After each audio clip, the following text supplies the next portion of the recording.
media are now unloading all their nasty attacks on rising Trump White House star and new press secretary, Karoline Levitt. Easy to do a good job when you are acting on common sense and you're speaking the truth. And that's exactly what President Trump is doing every single day. Hey everyone, welcome back to the channel. I'm Erica and you're watching CB's Chronicles. Something big is going down. And if you haven't heard about it yet, trust me, you're going to want to stick around. A major legal battle is unfolding, one that could seriously shake up the media landscape as we know it. It centers around conservative firebrand Karoline Levitt, co-host on Newsmax and former Trump press secretary, and none other than The View's always controversial Sunny Hostin. But this isn't your typical on-air clash. We're talking about a $500 million lawsuit. Yes, you heard that right, $500 million. And the outcome could set a legal precedent with massive implications across the media industry. Here's how it all started. Sunny Hostin made a series of remarks on The View that went way beyond your usual left vs right political jabs. Levitt, who's been rising fast in conservative media circles, says the comments weren't just biased, they were downright defamatory. Hostin reportedly questioned Levitt's credentials, her integrity, and even her motives for joining the Trump administration. And she wasn't alone. The other co-hosts jumped in too, adding fuel to the fire with more accusations. Now, Levitt says the damage to her reputation and career is real, and she's taking action. This lawsuit has the whole media world watching closely, and trust me, it's only just beginning. Probably been put in there because according to Donald Trump, she's a 10. You know that's what it is. So what exactly was said that sparked this legal firestorm? Well, this is where things get really interesting. Sunny Hostin accused Levitt of being nothing more than a political pawn, someone allegedly handpicked by Trump, not for her qualifications or intellect, but because she could be easily controlled. That alone was enough to raise some serious eyebrows. But then came the comments that truly escalated the situation. Joy Behar, never one to hold back, implied that Levitt's rise in the political world had less to do with her capabilities and more to do with her looks. She suggested that the Trump administration prioritized appearance over actual competence. Those remarks hit hard, and according to Levitt, they crossed a serious line. Probably been put in there because according to Donald Trump, she's a 10.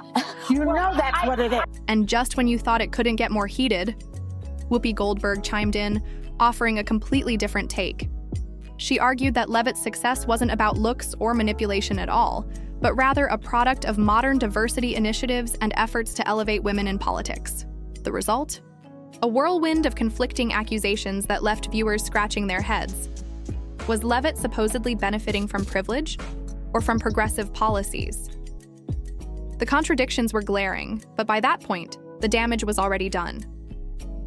Levitt argues these weren't just off-the-cuff remarks made in the heat of political banter.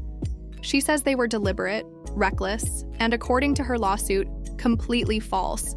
She's accusing the hosts of knowingly spreading misinformation to attack her character, destroy her credibility, and undermine her career. And with that, she dropped the bombshell, a $500 million defamation lawsuit against The View. She's not just calling this media bias, she's calling it a blatant case of reputational harm. Now you might be wondering, does she actually have a case? Well, here's the thing, defamation lawsuits, especially involving public figures, are notoriously tough to win. Why? Because US law protects strong opinions, even harsh criticism, under the First Amendment. But there's a fine line between expressing an opinion and presenting a falsehood as fact. For Levitt to win, she'll need to prove that the statements weren't just false, but were made with reckless disregard for the truth. And that's exactly what her legal team is arguing. They claim this wasn't just a misunderstanding. It was a calculated attempt to smear her reputation in front of millions of viewers.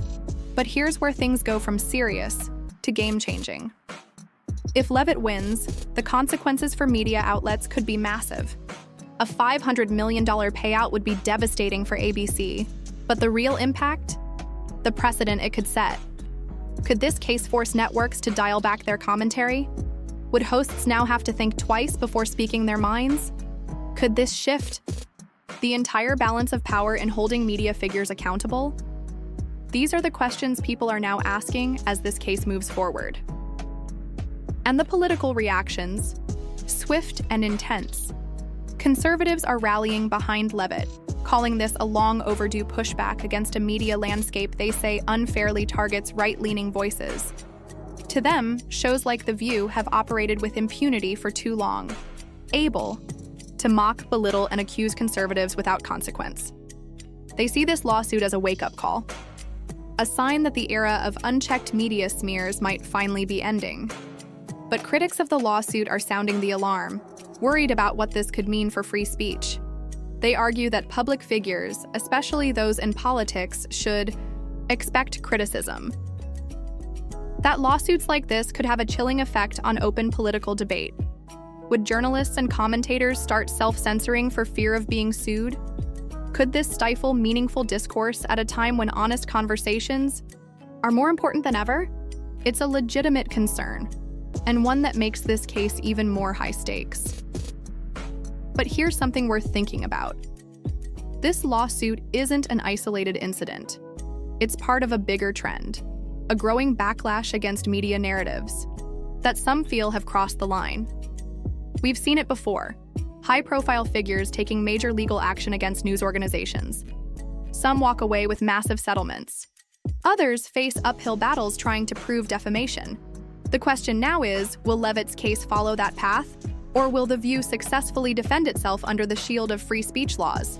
We'll be watching closely. President Trump is making monumental transformative changes. He was elected to do that, and the Democrats are in complete disarray because they have become a globalist party who like to spend taxpayer dollars on useless priorities just to cater to the left's demands here at home, when the vast majority of Americans want people in Washington to be good stewards of their tax dollars, don't agree with these radical priorities of the left. And so that's why the president is going to continue to do this. The Democrats can either get on board, or they can prepare to lose another election just like they did on November 5th. President Trump is making monumental, transformative changes, exactly what he was elected to do. Meanwhile, the Democrats are in complete disarray. They've become a party driven by globalist ideals, prioritizing spending taxpayer dollars on ineffective programs that simply cater to the far left's demands. But here's the truth. The vast majority of Americans want leaders in Washington who are responsible stewards of their hard-earned money. They don't support the radical priorities being pushed by the left. That's why the president is pressing forward, and he's not slowing down. Democrats have a choice. Either get on board with what the American people are asking for, or prepare to lose yet another election, just like they did on November 5th.